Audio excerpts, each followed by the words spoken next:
Hai, welcome back to my channel Kak Dosen Merauke. Jangan lupa like, share, dan subscribe. Selamat menyaksikan.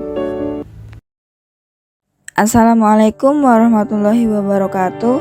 Hai teman-teman, pada video kali ini saya akan membahas mengenai salah satu ilmuwan kimia, yakni Sir Humphrey Davy.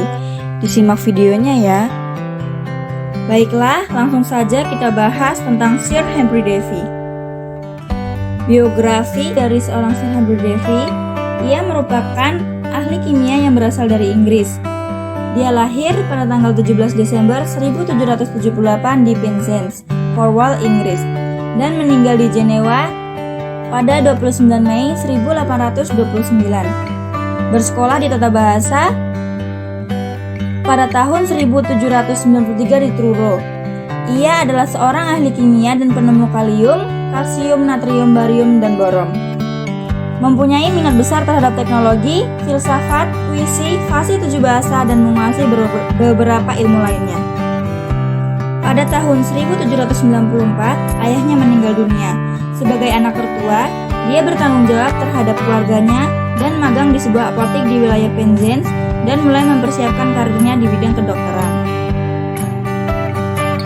Setelah membaca buku dari karya Antoine Lavoisier yang berjudul Traité Élémentaire pada tahun 1797, minat Davy pada kimia semakin bertambah, dan pada tahun 1798, usai magang, ia ditunjuk sebagai pengawas kimia di lembaga gas medis atau Medical Pneumatic di Bristol.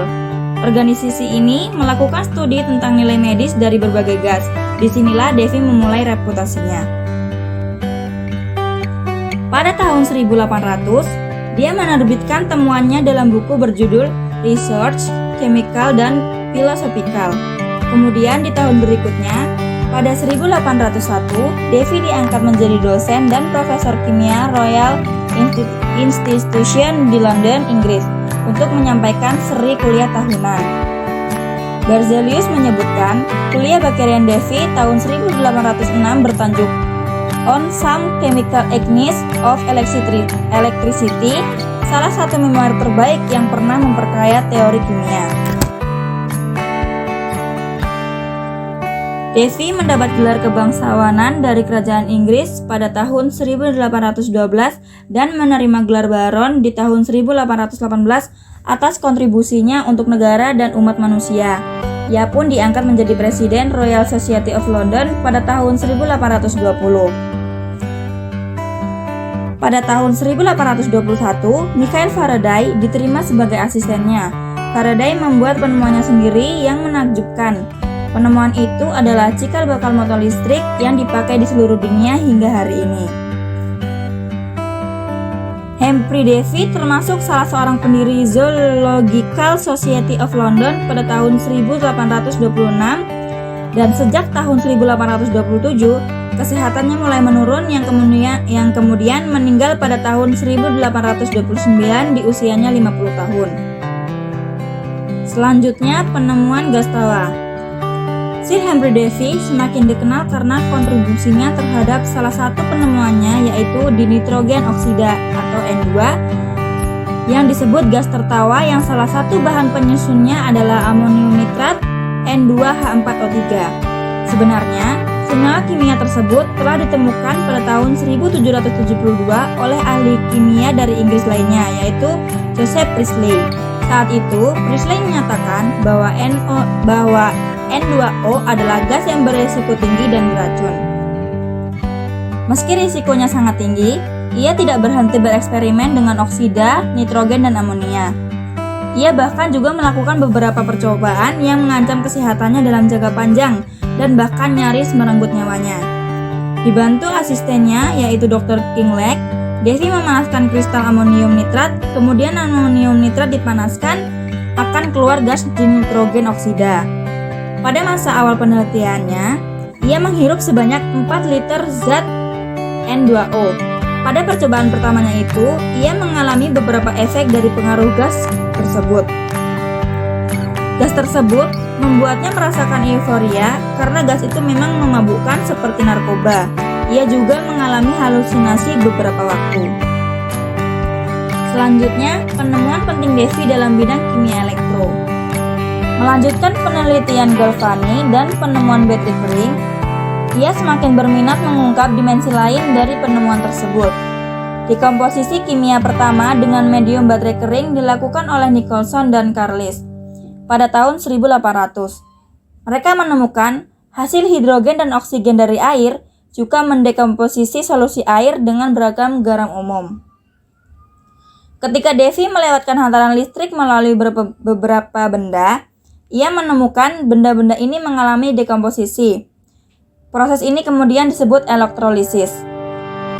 Hingga ia menyimpulkan bahwa kekuatan listrik dapat muncul hanya ketika elektrolit mampu mengoksidasi salah satu metal dan intensitas efeknya disambungkan langsung terhadap reaktivitas elektrolit dengan metal. Penemuan elemen baru oleh Sir Humphry Davy. Pada tahun 1807, Sir Humphry Davy menemukan kalium. Kalium adalah logam pertama yang diisolasi dengan elektrolisis potasium kaustik atau KOH.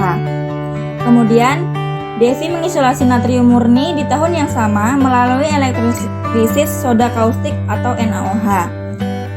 Pada tanggal 30 Juni 1808, Davy melaporkan kepada Royal Society bahwa dia telah berhasil mengisolasi 4 logam baru yang diberi nama barium, kalsium, strontium, dan magnesium, yang kemudian dipublikasikan dalam transaksi filosofis. Pada tahun 1815, ia menemukan lampu Davy yang memungkinkan penambang untuk bekerja dengan aman dalam kontak dekat dengan gas yang mudah terbakar. Dan pada tahun 1817, api dingin secara tidak sengaja ditemukan oleh Sir Humphry Davy. Pada suhu serendah 120 derajat Celcius, campuran bahan bakar udara bereaksi secara kimia dan menghasilkan api yang sangat lemah yang disebut api dingin. Berikut kutipan dari Sir Humphry Davy yang hingga saat ini masih sangat terkenal.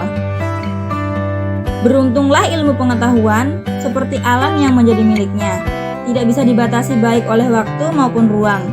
Ia milik seluruh dunia, bukan milik salah satu negara, juga tidak dibatasi usia.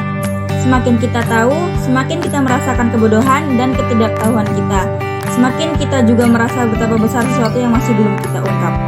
30 November 1825.